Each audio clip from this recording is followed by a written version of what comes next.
StoryCon presents Backstory, a podcast featuring writers, readers, and their stories, hosted by best-selling author Jennifer A. Nielsen. We're all afraid of something. I believe that. There are unusual fears. Xanthophobia, the fear of the color yellow, for example. There are fears that are relatively recent. Nomophobia, the fear of being without your cell phone. And more common fears. Claustrophobia. Acrophobia, the fear of heights, and my personal one, arachnophobia.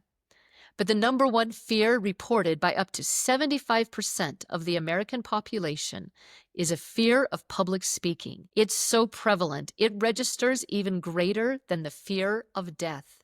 Lisa certainly understood that. She was terrified of public speaking.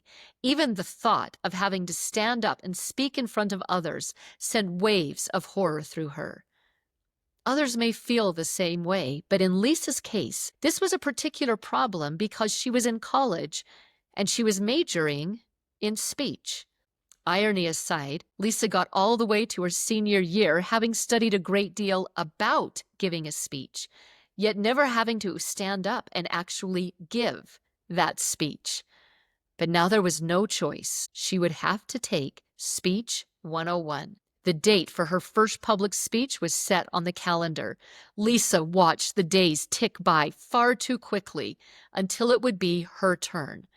Through that time, she tried to prepare, but the preparation itself raised her anxieties, constantly reminding her that the inevitable was coming. Yet the speech was outlined and written. She recorded her main points onto note cards, which she carefully placed in their proper order, reminders for her on what she intended to say. Then the day came and the class itself came, and then the professor stood and announced, "Lisa, it's your turn." Lisa was sweating so much it threatened to blur the ink on her cards. But with her heart pounding and her brain racing in every possible direction, Lisa finally stood in front of the room. She stared at her classmates, all who were staring back at her, many of them smiling.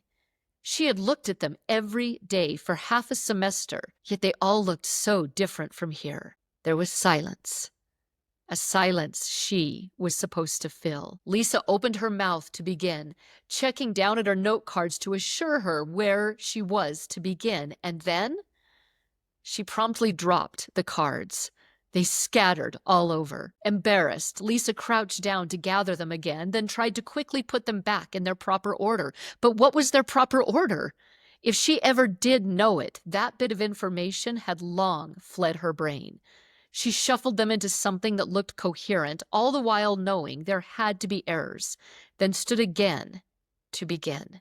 As Lisa began to speak, it felt to her as if she was being sucked into a black hole, as if gravity itself were pulling her into a vast cavity of nothingness that would swallow her up forever. Words tumbled from her mouth. Some of them made sense, and some of them, well, maybe not. This wasn't the way she had hoped the speech would go, but it certainly was the way she had most feared it would be. At one point in the speech, Lisa began to believe the fear she was experiencing was so powerful that it might literally kill her, that her gravestone would read out the day's date, along with the words, "tragically died from public speaking." And then at long last, she finished with the words on the final note card, thanked the audience for their time, then hurried back to her seat, somehow still alive. Not only still alive, but the audience clapped for her. Afterward, in the critique, she was stunned to see the positive feedback from her peers and kind words from her professor, who recognized that Lisa had just done something very difficult. In 2020, Lisa Moore Ramey released a book titled Something to Say, a poignant and heartfelt story about finding your voice. There's a moment in the book where the main character, Janae, has to give a speech, and she is afraid to do so. Lisa knew exactly how her character felt. She had been there before.